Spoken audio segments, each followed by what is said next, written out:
साथियों नमस्कार, भारत चक्र न्यूज में आपका स्वागत है। मैं हूं आपके साथ राजेश शर्मा। उत्तर प्रदेश सरकार ने आधार कार्ड को जन्म प्रमाण पत्र या जन्म तिथि के प्रमाण पत्र के रूप में मान्यता देने से इनकार कर दिया है। योजना विभाग के विशेष सचिव अमित बंसल ने सभी विभागों को निर्देश जारी करके कहा है कि आधार कार्ड के साथ कोई जन्म प्रमाण पत्र संलग्न नहीं होता, इसलिए इसे जन्म प्रमाण पत्र नहीं माना जा सकता है। यह फैसला राज्य की करोड़ों जनता, खासकर गरीब और वंचित वर्गों के लिए एक बड़ा झटका साबित हो सकता है, जहां आधार ही एकमात्र पहचान दस्तावेज है। लेकिन सवाल उठता है कि क्या यह नीतिगत उलटफेर सुप्रीम कोर्ट, चुनाव आयोग और केंद्र सरकार की पिछली राय से मेल खाता है?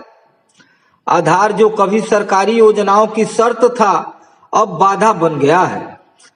उसके महत्व को अदालत से लेकर सरकार तक ने घटा दिया है। यूपी सरकार के आधार वाले फैसले पर इसलिए ध्यान दिया गया है क्योंकि राज्य में एसआईआर प्रक्रिया जारी है। अगले चरण में जिन लोगों के नाम मतदाता सूची से हटेंगे, उनसे प्रमाण पत्र मांगा जाएगा। सुप्रीम कोर्ट बिहार एसआईआर के दौरान चुनाव आयोग से कह चुका है कि वो आधार को 12वें प्रमाण पत्र दस्तावेज के रूप में स्वीकार करे। लेकिन यहाँ अब तकनीकी सवाल आ गया है कि एसआईआर में जन्म तिथि सबसे महत्वपूर्ण नुक्ता है। इसका मतलब ये हुआ कि यूपी में एसआईआर के अगले चरण में जो जन्म तिथि के प्रमाण के तौर पर आधार जमा कराएगा, वो फॉर्म माना ही नहीं जाएगा। यूपी में आधार अब जन्म तिथि का प्रमाण नहीं रहा। यह महत्वपूर्ण तकनीकी सवाल है जिसकी आंच यूपी में अगले चरण के एसआईआर में महसूस की जाएगी। उत्तर प्रदेश में आधार कार्ड धारकों की संख्या 24.5 करोड़ है, जो कुल आबादी का 93.58% है। इनमें से अधिकांश गरीब, मजदूर, ग्रामीण और प्रवासी हैं, जिनके पास जन्म प्रमाण पत्र, पासपोर्ट या शैक्षिक प्रमाण पत्र जैसे वैकल्पिक दस्तावेज नहीं है।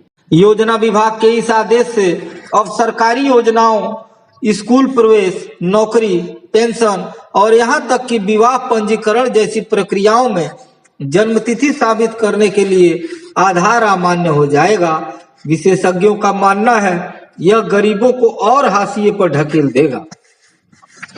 उदाहरण के तौर पर ग्रामीण इलाकों में जन्म पंजीकरण की दर पहले से ही न्यूनतम है। इलाहाबाद हाई कोर्ट ने हाल ही में राज्य के जन्म प्रमाण पत्र सिस्टम को एक बड़ी अव्यवस्था करार दिया था, जहां एक ही व्यक्ति के लिए 2 अलग-अलग जन्म तिथियों वाले प्रमाण पत्र जारी हो चुके हैं। ऐसे में आधार पर निर्भर करोड़ों लोग अब अतिरिक्त कागजी कार्रवाई और भ्रष्टाचार का शिकार होंगे।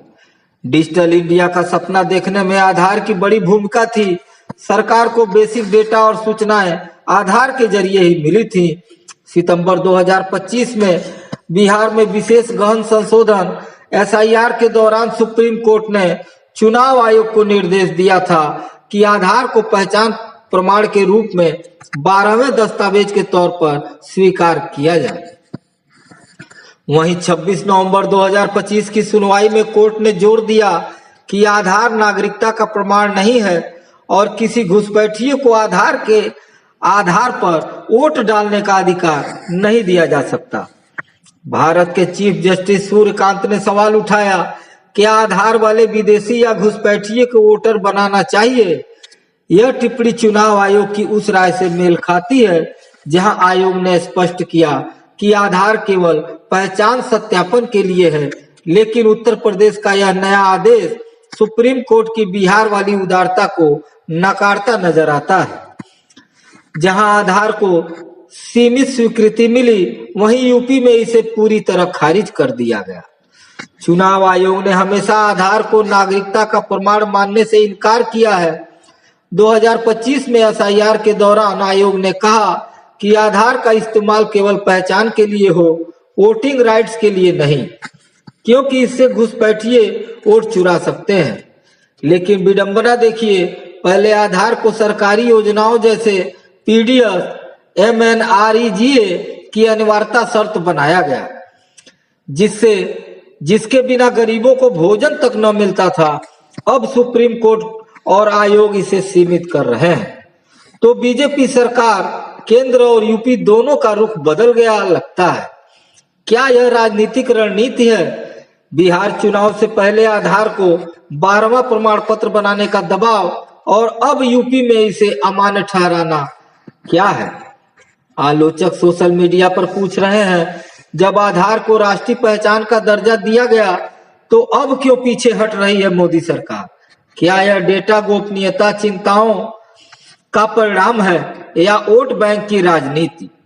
यूपी में अभी भी 35 से 40% लोगों के पास जन्म प्रमाण पत्र नहीं है। NFHS 5 और CRS डेटा इन्हीं लोगों के 2014 से 2019 के बीच आधार नहीं तो राशन नहीं, गैस नहीं, पेंशन नहीं के डर से आधार बनवाए। अब वही आधार केवल पहचान बनकर रह गया, न जन्मतिथि प्रमाण, न जन्म स्थान प्रमाण। नतीजा, स्कूल में दाखिला बंद, सरकारी नौकरी से वंचित, विवाह पंजीकरण रुक, पेंशन अटक जाएगी। यानी जिस दस्तावेज को गरीब का अधिकार बताया गया वही अब गरीब की सजा बन गया है। महाराष्ट्र में भी जन्म प्रमाण पत्र बनवाने के लिए आधार कार्ड को दस्तावेज नहीं माना जाएगा और अगस्त 2023 के अधिनियम संशोधन के बाद केवल आधार कार्ड के जरिए बने सभी जन्म प्रमाण पत्र रद्द कर दिए जाएंगे।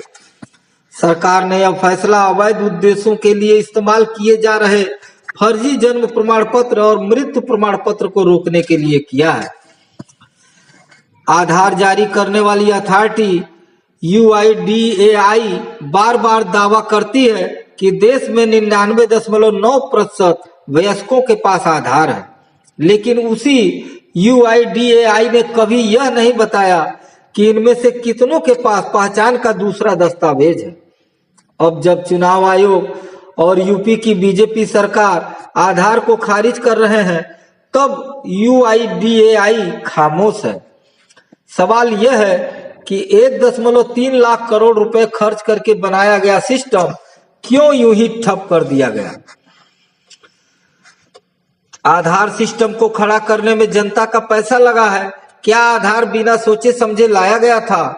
आखिर आधार को सरकार और प्राइवेट कंपनियों ने इतना अनिवार्य क्यों बना दिया? इससे डेटा तक चोरी हुए। हर ऐरी गैरी जगह पर आधार मांगा जाता है। अब अचानक पता चल रहा है कि इसकी तो कोई वैल्यू ही नहीं। सरकार का यह फैसला उन लोगों के लिए सबसे बड़ी मुसीबत बनेगा जिनका जन्म घर पर हुआ था और जिनका कभी जन्म पंजीकरण नहीं हुआ, लेकिन आधार बन गया। अब उन्हें नया जन्म प्रमाण पत्र बनवाने के लिए तहसील, पंचायत और नगर निकाय दफ्तरों के चक्कर काटने पड़ेंगे। इस प्रक्रिया में रिश्वतखोरी और लंबी कागजी कार्रवाई की संभावना बढ़ जाती है, जिससे गरीब व्यक्ति का समय और पैसा दोनों बर्बाद होगा।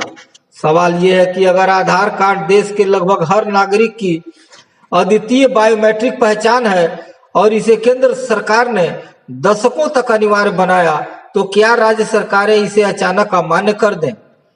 आखिर आधार का वास्तविक उद्देश्य क्या था? यदि यह पहचान का सबसे मजबूत प्रमाण नहीं है, तो कल्याणकारी योजनाओं में इसे अनिवार्य क्यों किया गया था? और यदि यह पहचान का आधार है और तो नागरिकों को जन्म तिथि के लिए अन्य दस्तावेज जुटाने की दोहरी मार आखिर क्यों झेलनी पड़ेगी? आज की खबरों में बस इतना ही। कल फिर मिलते हैं देश दुनिया की बड़ी खबरों के साथ। आप देखते रहिए भारत चक्र न्यूज। नमस्कार, जय हिंद।